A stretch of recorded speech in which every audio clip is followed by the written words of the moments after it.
भगवत गीता में भगवान कृष्ण कहते हैं, अर्जुन यह योग, ये युक्ति कि कर्म करके और करते हुए भी कर्म के बंधन से कैसे बचना, ये मैंने सबसे पहले सूर्य को समझाया था। सूर्य को भगवान ने सबसे पहला शिष्य बनाया, भगवान ने, क्योंकि भगवत गीता में श्री भगवान उवाच ही है सब जगह, श्री कृष्ण उवाच कहीं नहीं है। ये भगवान की वाणी है, ये भगवत्ता बोल रही है। कृष्ण का अर्थ भी कृष्णोपनिषद के अनुसार तो परब्रह्म ऐसा ही होता है, लेकिन यदि कोई माने कि श्री कृष्ण नाम के किसी व्यक्ति ने यह कहा है, ऐसी बात नहीं, यह भगवान की वाणी है।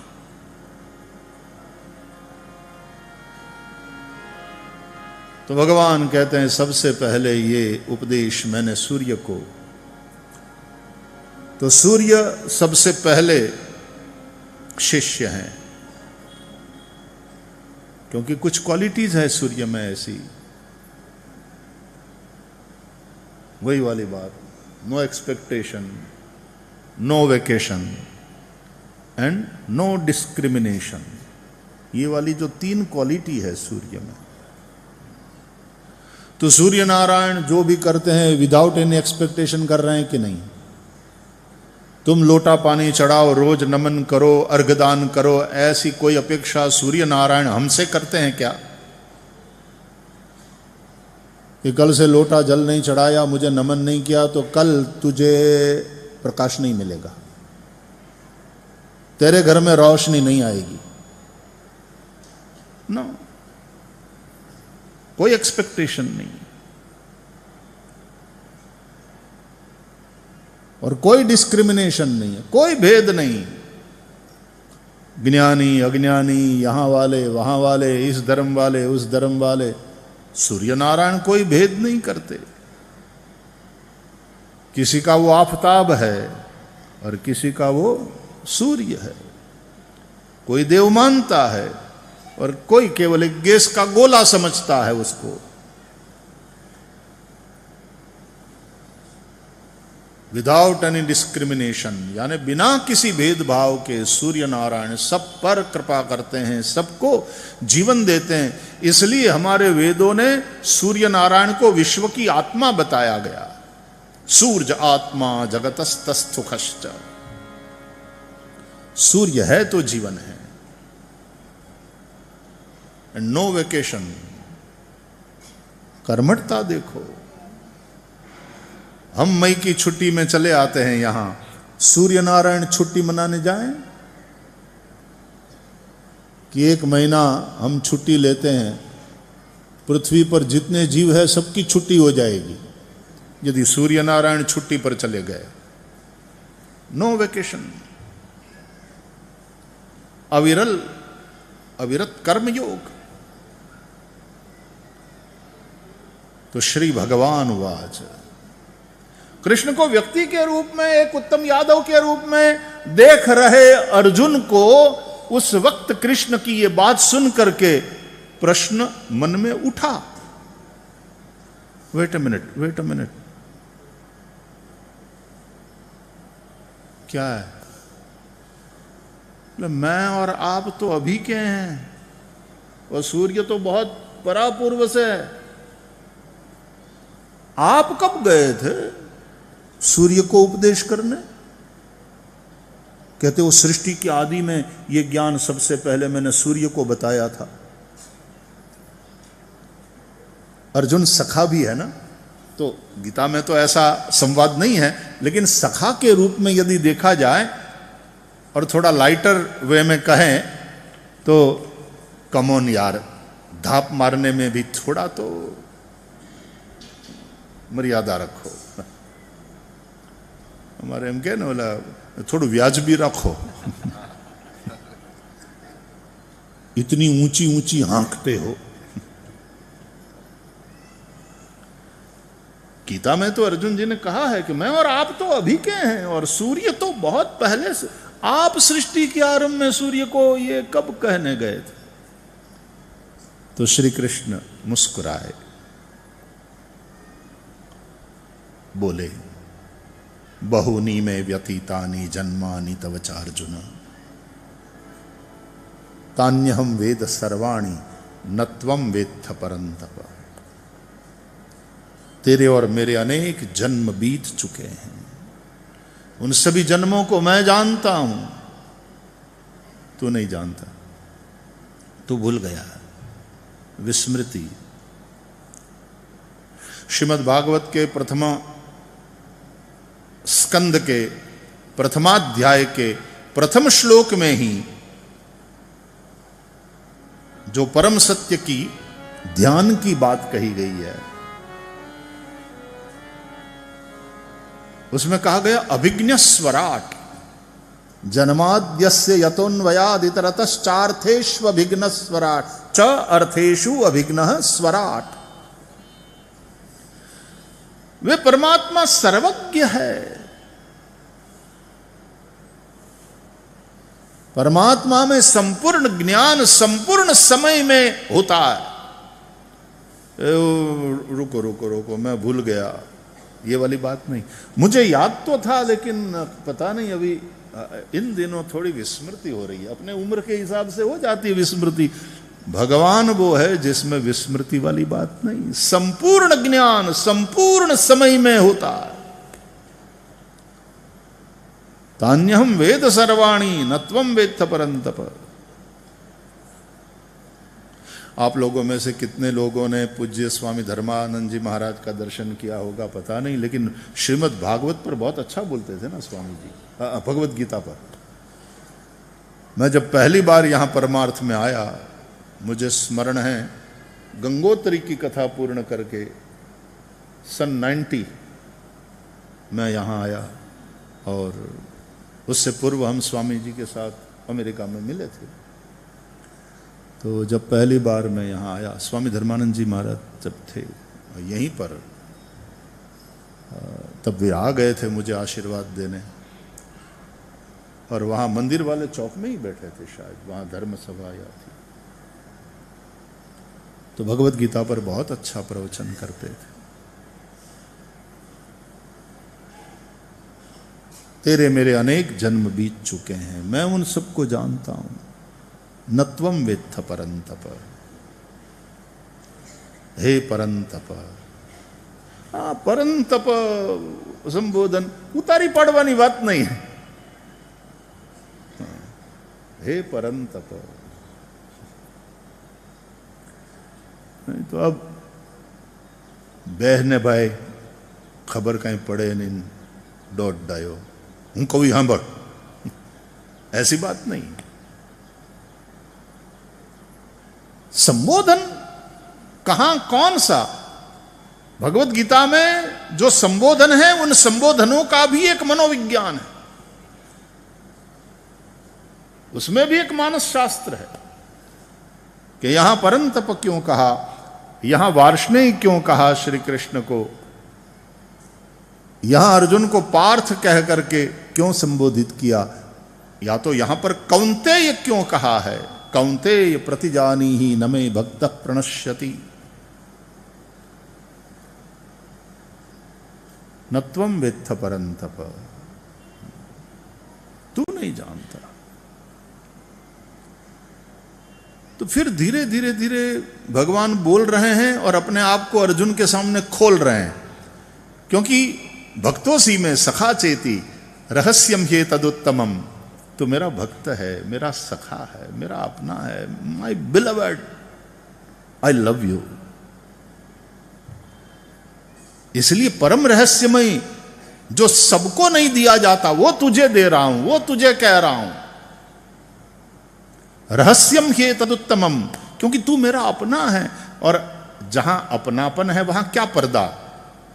तो धीरे धीरे केवल कृष्ण बोल नहीं रहे, अपने आप को खोल रहे हैं। और फिर तो दशम स्कंद में जो विभूति योग में भगवान ने बताया, अब अर्जुन ने सोचा ये हकीकत में कौन है।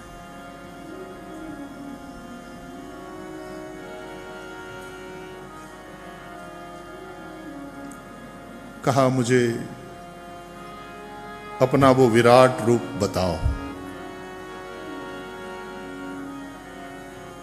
और श्री कृष्ण ने कहा,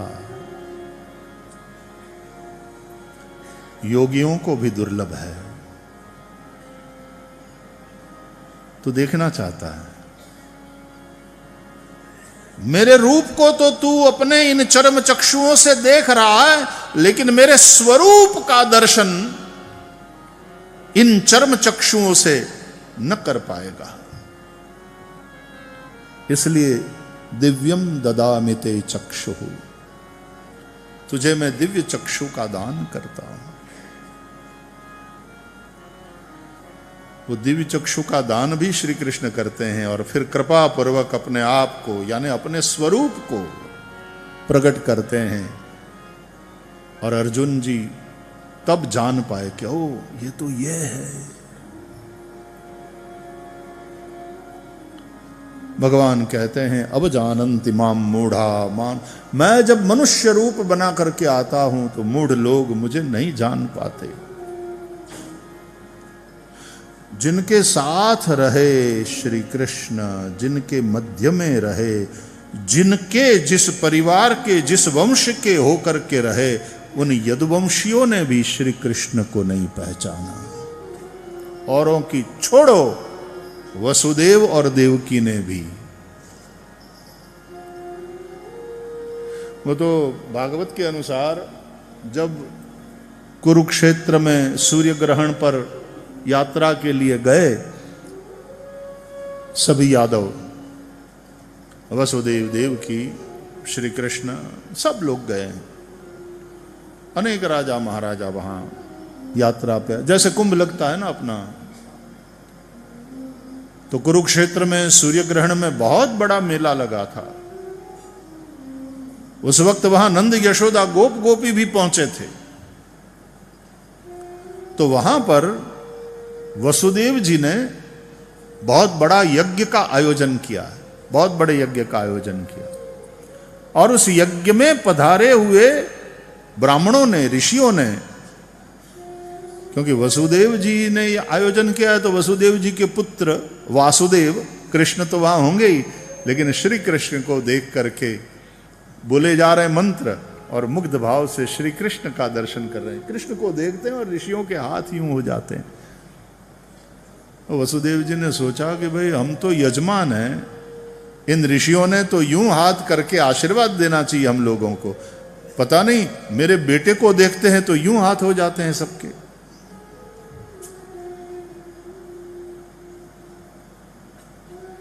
और ऋषियों ने श्री कृष्ण की स्तुति जो करी है वो भगवान के रूप में करी।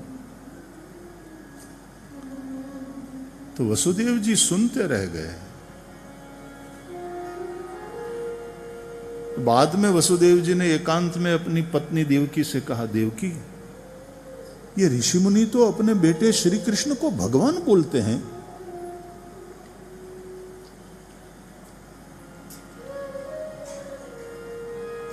देवकी बोली, ऐसा है तो भगवान तो सब कुछ कर सकते हैं ना। बोले, हाँ, भगवान तो उसी को कहते हैं, कर्तुम अकर्तुम अन्यथा कर्तुम समर्था परमेश्वर। तो फिर मां है ना देवकी, तब तो मेरे मरे हुए पुत्रों को भी ला सकते हैं ना वो। मेरे जिन पुत्रों को कंस ने मार डाला उसको ला सकते हैं ना। बोले, भगवान है, ऋषियों ने कहा है, वो तो सब कुछ कर सकते। बाद में देवकी ने श्री कृष्ण से कहा कि बेटे बेटे, ये सभी ऋषि मुनि तुम्हें भगवान कहते हैं, भगवान सब कुछ कर सकता है। तो मेरे जिन पुत्रों को कंस ने मार डाला, तुम एक बार उन्हें मुझे मेरे पास ला करके दो, क्योंकि तुम आने वाले थे कंस के, तुम काल, इसलिए कंस ने उन सबको मार डाला। एक बार मुझे मेरे उन मृत पुत्रों को ला करके दो, मैं देख लूं, प्यार कर लूं।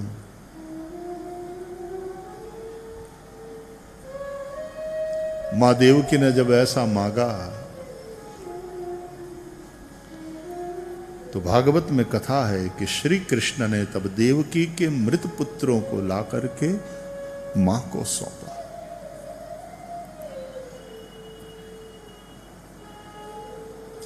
परमेश्वर सब कुछ करने में समर्थ है।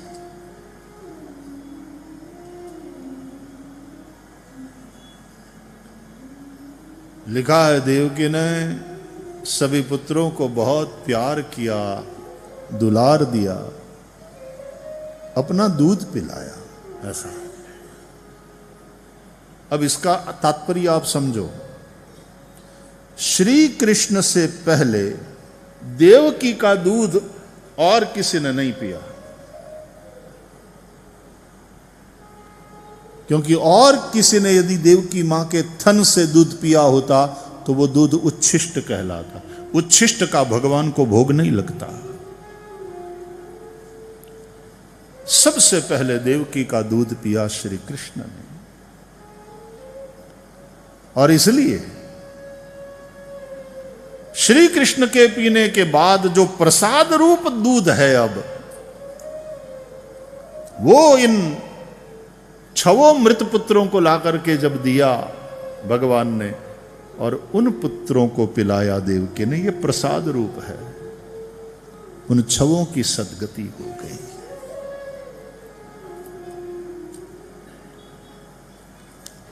तो अर्जुन के मन में भी शंका हुई श्री कृष्ण की बोली, श्री कृष्ण की वाणी सुन करके कि ये कौन है जिसको मैं अपना सखा समझ रहा हूं, एक उत्तम यादव समझ रहा हूं, जिसको मैं सुभद्रा का भाई समझ रहा हूं, ये हकीकत में कौन है? मुझे अपना वह स्वरूप दिखाओ। और भगवान ने दिव्य चक्षु का दान किया। पहले इन चक्षुओं से तू मेरे रूप को देख रहा है, मेरे स्वरूप के दर्शन के लिए दिव्य दृष्टि चाहिए। कहां से मिलेगी? बोले मेरी कृपा से मिलेगी, मैं ही देता हूं।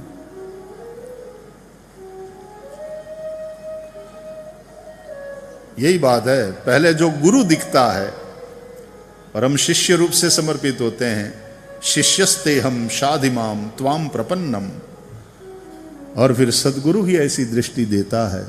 और वो दृष्टि जब मिल जाती है और तब दर्शन करते हैं, तब पता चलता है गुरु ही गोविंद है।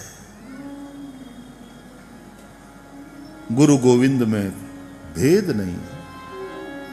गुरु गोविंद एक दुग्धा को दूर भेद, गुरु गोविंद एक दुग्धा को दूर भेद, गुरु गोविंद एक दुग्धा को दूर भेद, गुरु गोविंद एक दुग्धा को दूर भेद। ज्ञान के चक्षु देख, ज्ञान के चक्षु देख दोनों का ठिकाना रे। हरि गुण गाना, हरि गुण गाना, हरि गुण गाना, हरि गुण गाना, हरि गुण गाना, गुरु रूप का धर ध्याना। हरि गुण गाना, प्रभु रूप का धर ध्याना। हरि गुण गाना, हरि गुण गाना, हरि गुण गाना, हरि गुण गाना, हरि गुण गाना, हरि गुण गाना, हरि गुण गाना, हरि गुण। इसलिए गुरुर्ब्रह्मा गुरुर्विष्णु गुरुर्देवो महेश्वरः गुरुः साक्षात् परब्रह्म तस्मै श्री गुरवे नमः। तो बीच में एक सिनेमा चला था, इन दिनों में तो अब नहीं देखने को मिलता, तो वो 3D वाला समथिंग था, तो उसमें चश्मे लगते थे स्पेशल वो सिनेमा देखने के लिए। छोटा चेतन, छोटा चेतन,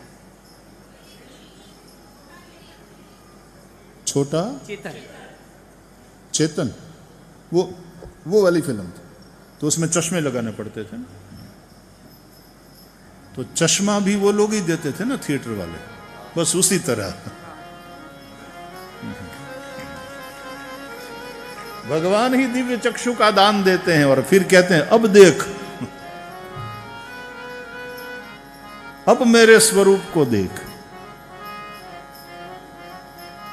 सीधे इन आंखों से तो वो वाली फिल्म दिखाई नहीं पड़ेगी, तो यदि उस वाली फिल्म, वो वाली टेक्नोलॉजी में भी ये आंख काम नहीं करती, एक चश्मा लगाना पड़ता है। तो यहां बात चश्मा की नहीं, यहां बात दृष्टि की है। सद्गुरु दृष्टि देता है, तब पता चलता है। तो फिर तो अर्जुन को पता चला कि ये कौन है। क्षमा भी मांगता है।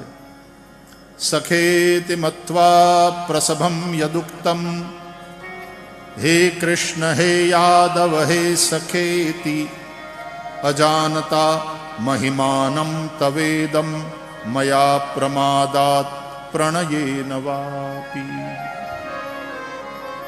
कभी प्रमाद के चलते, कभी प्रेम के चलते, हे सखा, अरे यार, ये कहकर के तुम्हारी पीठ में धब्बा भी लगाया होगा।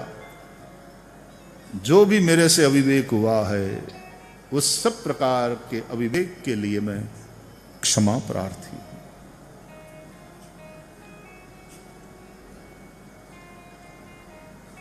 तो इसलिए भगवत गीता को आप ठीक से पढ़ोगे तो तमेव शरणम गच्छ कहने वाले श्री कृष्ण फिर मामेकम शरणम व्रज वहां पहुंचाते हैं। मुझ एक की शरण में तू आ जा। नहीं तो उस परमात्मा की शरण में तू जा। तो अर्जुन को लगा कि वो परमात्मा कोई और है। तो श्री कृष्ण किस परमात्मा की शरण में जाने के लिए बोल रहे हैं, लेकिन बाद में जब अपने आप को खोल दिया तो कहते हैं वो मैं ही हूं। मामेकम शरणम व्रज, मुझ एक की शरण में आ जा। बस एक बार आ जा गिरिराज की शरण में। बस एक बार गाइए, गिरिराज की शरण में। तू एक बार आ जा गिरिराज की शरण में। एक बार आ जा गिरिराज की शरण में। गिरिराज की शरण में, गिरिराज की शरण में, बस एक बार आ जा गिरिराज की शरण में।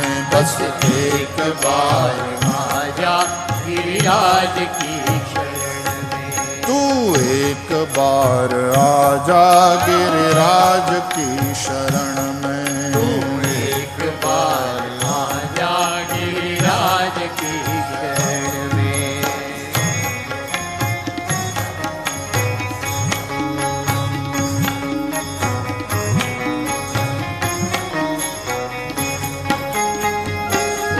सर्वस्व कर दे अर्पण गिरिराज की शरण में। सर्वस्व कर दे अर्पण गिरिराज की शरण में। विश्वास अटल रखना गिरिराज की शरण में। विश्वास अटल रखना गिरिराज की शरण में। मैं सर्वस्व कर दे अर्पण गिरिराज की शरण में। सर्वस्व कर दे अर्पण गिरिराज की शरण में। जीवन की डोर सौंप दे उनके ही हाथ में। जीवन की डोर सौंप दे उनके ही हाथ में। फिर भय न कोई होगा, फिर भय न कोई होगा गिरिराज की शरण में। बस एक बार आ जा गिरिराज की शरण में। एक बार आ जा गिरिराज की शरण में। तू एक बार आ जा गिरिराज की शरण में। तू एक बार आ जा गिरिराज की शरण में।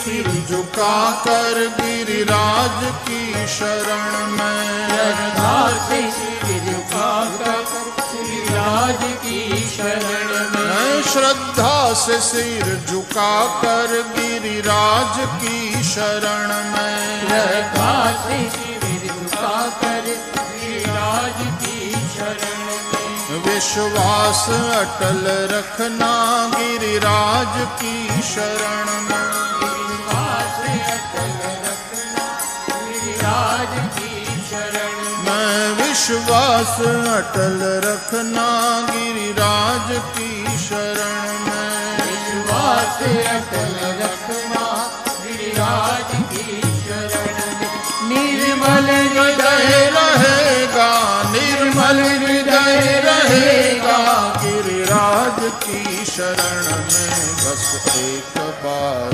आजा गिरिराज की शरण में, एक बार आजा गिरिराज की शरण में, गिरिराज की शरण में, गिरिराज की शरण में, बस एक बार आजा गिरिराज की शरण में, एक बार आजा गिरिराज की बस एक बार आजा गिरिराज की शरण में, एक बार आजा गिरिराज की शरण में, तू एक बार आजा गिरिराज की शरण में, एक बार आजा गिरिराज की शरण में, गिरिराज की शरण में, गिरिराज की शरण में, गिरिराज की शरण में, गिरिराज की शरण में, गिरिराज की शरण में, गिरिराज की शरण में, गिरिराज की शरण में, गिरिराज की शरण में, गिरिराज की शरण में, गिरिराज की शरण में, गिरिराज की शरण में, गिरिराज की शरण में, गिरिराज की शरण में, गिरिराज की शरण में, गिरिराज की शरण में, गिरिराज की शरण में, गिरिराज की शरण में,